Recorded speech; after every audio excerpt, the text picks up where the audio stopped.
In this video, we will learn about the నియంత్రణ సమన్వయం.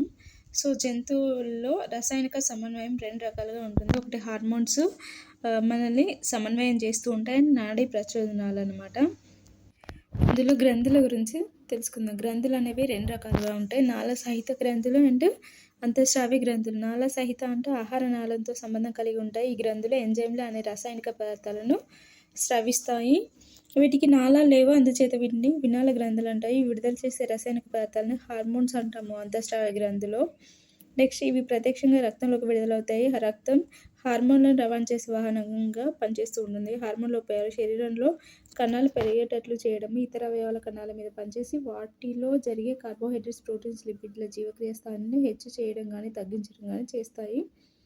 కణాల్లో కొత్త ప్రోటీన్ల సంశ్లేషణం, ఇతర అంతఃస్రావి గ్రంథుల మీద పనిచేసి వాటి చర్యలను నియంత్రించుట. హార్మోన్లు నిర్దిష్టమైన కణజాలాల మీద లేదా అంగాల మీద చర్యలు జరుపుతాయి. హార్మోన్లు చర్య జరిపే కణజాలాన్ని లేదా అంగాన్ని నిర్వాహక కణజాలం లేదా నిర్వాహక అంగం అంటారు. తక్కువ మోతాదులో సామాన్యంగా 1/10 lakhs గ్రామ్ లేదా ఇంకా తక్కువ హార్మోన్ నిర్వాహక కణజాలంతో చెప్పుకోదగ్గ మార్పులను చేస్తాయి.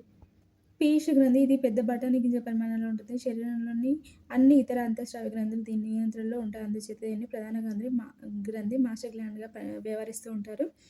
మెదడు అడుగు భాగానికి ఒక కాడ ద్వారా అంటిపెట్టుకొని ఉంటుంది. ఇది నాడీ వ్యవస్థకు అంతఃస్రావి వ్యవస్థకు మధ్య వారధిగా పనిచేస్తూ ఉంటుంది. దీనిలో 3 తమ్మెల లంబికలు ఉంటాయి. ఒకటి పూర్వలంబిక, మధ్యలంబిక, పరలంబిక. పీయూష గ్రంథి హార్మోన్లు చర్యజరుపు స్థానము పనులు. హార్మోన్ చర్యజరుపు స్థానం పనులు. ఫస్ట్ పెరుగుదల హార్మోన్ అనేక కణజాలాల మీద చేస్తూ ఉంటుంది. అంగాలు, ఎముకల పెరుగుదల. థైరాయిడ్ స్టిమ్యులేటింగ్ హార్మోన్ TSH అంటే థైరాయిడ్ గ్రంథి పెరుగుదల, థైరాయిడ్ గ్రంథి హార్మోన్ సంశ్లేషణము, స్రావము. నెక్స్ట్ ప్రోలాక్టిన్ అంటే స్తన గ్రంథులు ప్రసవం అయిన తర్వాత క్షీరోత్పత్తిని ప్రోత్సహించును.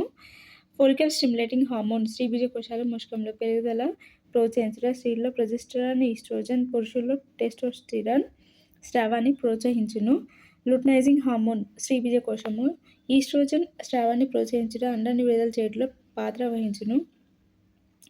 నెక్స్ట్ ఎడ్రినోకార్టికోట్రాపిక్ హార్మోన్ ఎడ్రినల్ గ్రంథి పెరుగుదల, ఎడ్రినల్ గ్రంథి హార్మోన్ సంశ్లేషణము, స్రావము. ఆక్సిటోసిన్ అంటే స్తన గ్రంథులు, గర్భాశయం, క్షీరస్రావము, ప్రసవంలో గర్భాశయ కుడ్యం, సంకోచనాలు. నెక్స్ట్ వాసోప్రెసిన్ అంటే మూత్రపిండంపై పనిచేస్తూ ఉంటుంది. విసర్జించబడే మూత్ర పరిమాణాన్ని తగ్గించుట లేదా రక్తపిండాన్ని పెంచుట దీని డ్యూటీ. మరుగుజ్జుతనం అంటే చిన్న వయసులో పెరుగుదల హార్మోన్ కరెక్ట్గా రిలీజ్ కాకపోతే వచ్చేది మరుగుజ్జుతనం. అతి దీర్ఘాయుత్వం అంటే చిన్నతనంలో పెరుగుదల హార్మోన్ అంటే గ్రోత్ హార్మోన్ అనేది ఎక్కువ రిలీజ్ అయితే మనకి బాగా ఎత్తు పెరుగుతుంది. దాన్ని అతి దీర్ఘకాయత్వం అంటారు. డయాబెటీస్ ఇన్సిపిడస్ అంటే తగినంత పరిమాణంలో వాసోప్రెసిన్ ఉత్పత్తి కాకపోతే అతిగా మూత్ర విసర్జన అయ్యే స్థితిని మన డయాబెటీస్ ఇన్సిపిడస్ అంటాము. రోజుకి దాదాపు 25 లీటర్లు పైగా మనకి మూత్ర విసర్జన జరుగుతుంది. గ్లూకోజ్ లేని మూత్రము ఈ వ్యాధి ముఖ్య లక్షణము. ఇది సామాన్యంగా వచ్చే మధుమేహ వ్యాధి కాదు. అవుటు గ్రంథి థైరాయిడ్ గ్రంథి మెడలో వాయునాళానికి దగ్గరగా ఉంటుంది. ఇది థైరాక్సిన్ అనే హార్మోన్ స్రవిస్తూ ఉంటుంది. ఈ హార్మోన్ ఉత్పత్తికి అయోడిన్ అవసరము. దీని స్రావం జీవక్రియ రేటుని పెంచుతుంది. శరీరంలో ఎక్కువ ఉష్ణోగ్రత ఉత్పత్తి అయ్యేటట్లు చేస్తుంది. ఈ హార్మోన్ కణజాలాలు పెరగడంలోనూ అవి ప్రత్యేకత పొందడంలోనూ తోడ్పడుతూ ఉంటుంది. క్రిటినిజం తగినంత ఈ హార్మోన్ ఉత్పత్తి కాకపోతే శరీరం పెరుగుదల తక్కువై పిల్లలు మానసికంగా ఎదగనటువంటి స్థితిని క్రిటినిజం అంటాం. తీసుకునే ఆహారంలో తగినంతగా అయోడిన్ లేకపోతే అవుట గ్రంథి పరిమాణం వృద్ధి చెంది మెడ పెద్దగా వాస్తుంది.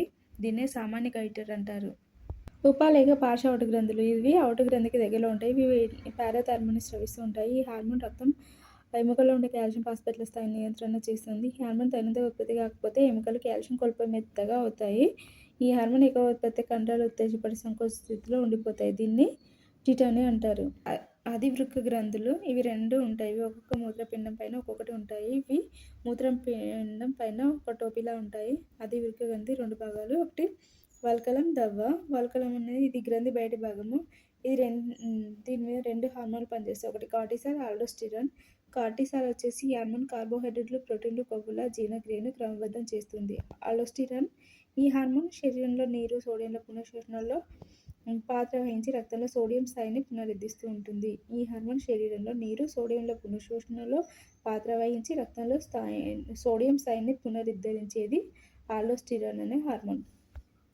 నెక్స్ట్ దవ్వ, ఇది గ్రంథి లోపలి భాగము. దీని మీద పనిచేసేది ఎడ్రినలిన్.